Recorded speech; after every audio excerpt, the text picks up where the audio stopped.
I'd recommend a person who wants to create a big idea and see it happen.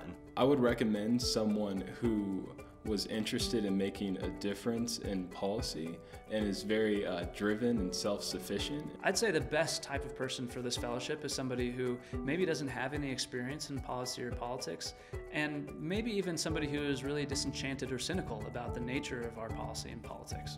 I highly encourage very diverse candidates to apply because knowing where things are at right now, we don't have many people of color doing this work. We have 4 objectives that we're hoping to accomplish with the fellowship, and they are career development, professional development, policy development, and team development. So you spend half of your time working at the office, working on policy, and half of your time with the partner organizations. The value of the 50-50 split, I would say, is that you get an opportunity to, on one hand, you're researching policy issues and you're trying to write about policy, and on the other hand, you're actually working in the community itself. The things that I worked on were both very topical and also helped me build relationships with people during the fellowship that I'm now currently working with in my job. The policy work that I did this summer influences the work that I'm doing now because I think it only makes me more passionate about the work that I'm doing. There's opportunity to say, could we bring great talent, connect them to elected officials who want to make a big difference, and create a partnership that changes the trajectory of both people's lives? That was the origin.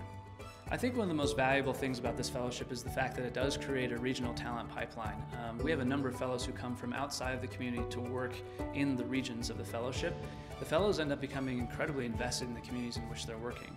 Some of the skills I learned during the fellowship that I've been able to apply on a daily basis now is really being a bridge between the community and policymakers throughout the city and throughout the state. By taking the time to teach me and really invest in me, the fellowship really showed me that there's so much work that can and should be done in this movement, and that work should be done in my hometown, where I'm from. Our hope for the fellows when we brought them in was that they would see that there are incredibly diverse paths to lead in this work. There is no one right answer.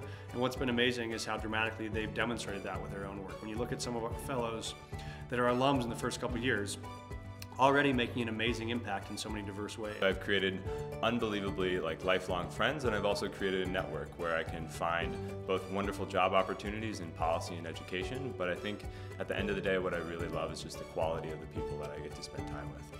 It's been amazing to see people from all walks of life, all occupations really have an investment in social justice and social change. My experience in the fellowship really broadened my horizons in terms of being able to see more of a bird's eye view of policy. The fellowship gave me the opportunity to see opportunities where policy really can make a positive social impact.